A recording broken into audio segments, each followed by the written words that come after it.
everybody, welcome back. Today I'm doing an October plan with me in my bullet journal.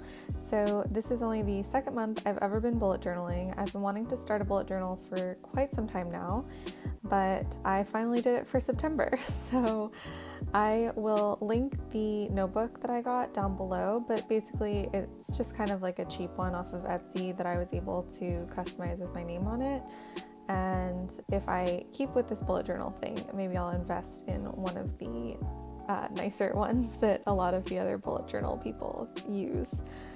So basically I'm just starting out by making like a pretty cover spread for October. And I started by sketching like one big pumpkin, but then decided I wanted to do a bunch of smaller pumpkins instead. So I swatched some colors and decided on this orangey color for basically my theme color of the month. So all of my like accents are going to be in this color, but for the most part I keep it pretty simple, as you'll see. So I went back over with some black pen just to give it some extra dimensions, and you'll only see in this video the pumpkins, but after this off screen I went ahead and I drew a couple of little bats flying over these pumpkins just for a little bit of extra Halloween theme. So I'm following the same basic format that I did for September as well, where I just have a little doodle up above and I write the month across the middle, and then I also add a little quote down at the bottom. So swatching some colors again, and the quote I add is either something like inspirational or just like cute or whatever. So this month it's 100% that witch for Halloween, which I thought was cute. So you can kind of see that there's a significant amount of bleed through on this paper. The paper itself isn't very like thick, high quality paper. So just to sort of protect the drawing that I'm doing and then the monthly spread that I'm going to keep referring to throughout the month, I just went ahead and glued 2 pages together, which is a little unconventional, I know, but it would have driven me crazy if I had seen all that bleed through for the entire month. So I'm just writing out the month so that I make sure that I am drawing the monthly calendar view properly, because I didn't want to basically outline the days that were part of September. So you'll see I just skipped that and I'm only making boxes for the days that are in October. So pretty standard stuff here, just writing out my monthly calendar. And I've changed up my monthly view a decent amount from last month. So last month I never even got around to like making the tracker on the other side of the page.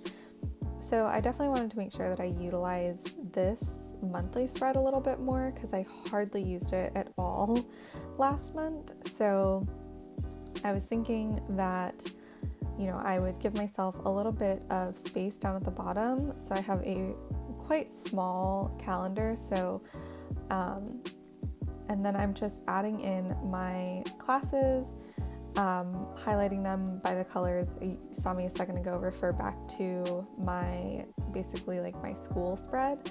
And so I was just double checking when everything was, writing in Halloween, and then adding some pretty details. And so, like I said, I left myself some room down at the bottom so that I could include some monthly goals and then some stuff for next month. So since I might be adding pages basically in between October's weekly and November's monthly, I figured I'd just give myself a little bit of space in case anything important comes up in the month of November to write it there on that monthly spread. And so then I'm adding the tracker, which, like I said, this is the first month that I've actually gotten around to doing this. So I am just penciling out the numbers and then highlighting the weekend days, Saturday and Sunday, just so I can have a better view at a glance of different weeks. And so once I finished outlining the weekend days, I went ahead and pen and wrote back down through all the days of the month. And I don't do it here on camera, but I have a yearly spread of goals earlier in my bullet journal. And so I just went back and kind of reflected on those and basically picked out some things that I wanted to focus on. So I'll go back in and write those in on the goals on the first page of the spread.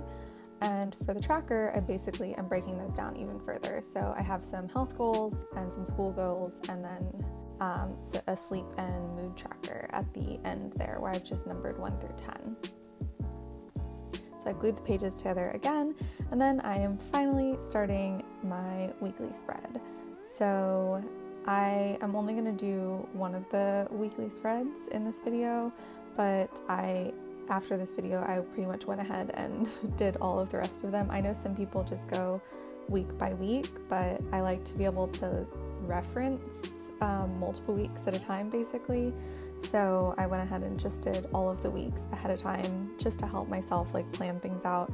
And then if I have different spreads that I want to add in basically before November, then I still have the space to do that without sort of breaking up my month.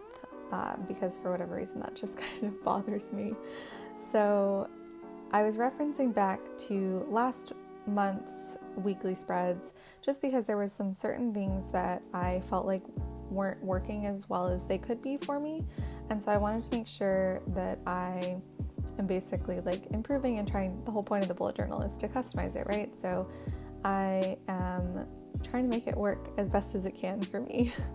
And so I've added 3 boxes at the top of each day, and those will serve for different focuses basically for the day. So and then I have a to-do list box and then a scheduled box basically. So the bottom is just numbered with the hours.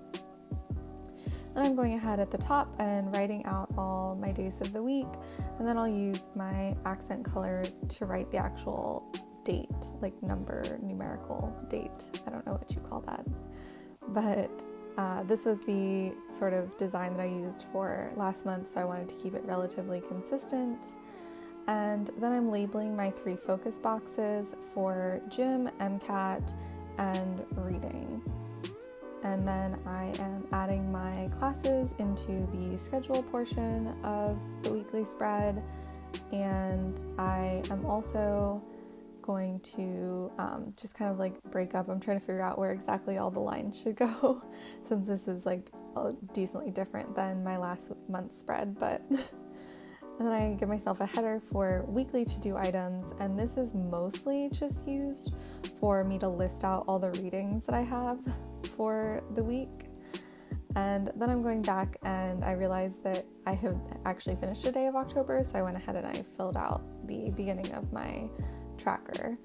And then I flip back to the weekly spread and I start adding in some of my to-do items for classes for the beginning of that week. And I'll definitely fill it out more as it goes, but that is pretty much it. That's the general layout and idea that I've been using for my bullet journal.